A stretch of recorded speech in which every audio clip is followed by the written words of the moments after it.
Oggi siamo qui al Kellenhof di Lazzise, dove Federalberghi Garda Veneto, insieme ad Avanguardia Medica, ha presentato il servizio Medifonica, il servizio di teleassistenza medica H24 che andrà direttamente all'interno dell'hotellerie del lago di Garda e Veneto. Federalberghi ha sposato il nostro concetto di innovazione medica, di accesso diretto alle cure H24 per tutti i loro clienti, non solo ma anche i dipendenti delle strutture alberghiere, per dare un'assistenza immediata e soprattutto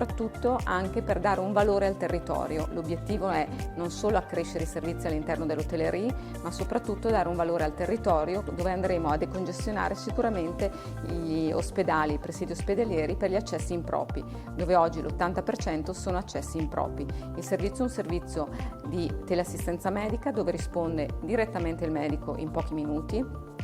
per dare un'assistenza, una diagnosi precisa, un'eventuale prescrizione medica nel caso di necessità e a seguire il follow-up, ovvero il richiamo dell'utente per monitorare le condizioni di salute. Questo è il servizio di Medifonica che oggi viene offerto a Federalberghi Garda Veneto con una convenzione che reputiamo vincente non solo per l'hotellerie ma soprattutto anche per il territorio.